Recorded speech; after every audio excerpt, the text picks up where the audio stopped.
আমি মাদারীপুরে সৈয়দ গঙ্গনে যখন যুক্ত হই, তারপরে এই মানুষটির সঙ্গে পরিচয় হয়েছিল। উনি কালকিনি কলেজের অধ্যাপক কুব খান শিশির খান, ঠিক আছে তো? বাহ, অনেকদিন পরে ওনার সঙ্গে প্রায় 27 বছর পর দেখা হচ্ছে। শিশির ভাই, এই যে আপনি অবসর জীবনযাপন করছেন, এই জীবনটা কীভাবে, আপনার দর্শনটা কী? অবসর জীবনযাপন খুব বেশি তো কিছু করছেন না। দর্শন বলতে আমি তো একটা দর্শন ধারণ করি।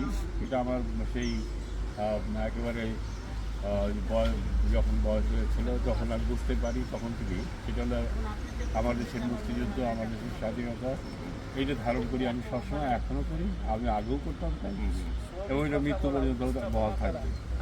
এইটা অবসর জীবনে আমি তেমন কিছু করি না। আমার একটা পত্রিকা আছে, দৈনিক মাদারীপুর সংবাদ নামে। এই পত্রিকা নিয়ে একটু ব্যস্ত থাকি। এই পত্রিকাটা কীভাবে ভালোভাবে চলবে, কীভাবে, এই নিয়ে আর কি আমার সময় কেটে। তাছাড়া আগে একটু কবিতা টবিতা লিখতাম, ফেসবুক করতাম, সেটাও নাই। এইভাবে আছি আর কি। আপনার ছাত্রদের সঙ্গে দেখা হয় না? হ্যাঁ, ছাত্রদের সাথে দেখা হয়। এই যে অনেকদিন শিক্ষকতা করেছেন, ছাত্রদের সাথে দেখা হলো, এই এই এই ফিলিংসটা কেমন? এটা তো মানে অদ্ভুত ফিলিংস। এটা আমাদের এখন যারা আমাদের ছাত্ররা যারা এখন দেখা হয় এই বয়সে, তখন তো মনে হয় যে একেবারে সন্তানের চেয়ে বেশি তারা আমার। আর আমি মোটামুটি ওদের প্রিয় ছিলাম।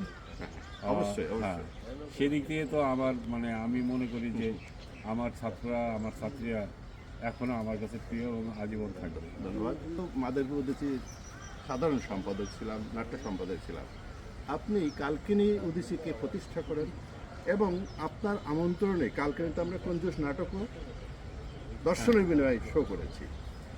এই যে তখনকার উদীচী চর্চা আর এখনকার উদীচী চর্চার মধ্যে কোনো পার্থক্য বা কোনো কিছু দেখছেন? না, অবশ্যই পার্থক্য আছে। এখনকার উদীচী একটা চেতনার নাম। উদীচী শুধু তো উদীচী না, উদীচী একটা সাংস্কৃতিক সংগঠন বললেই তো হবে না।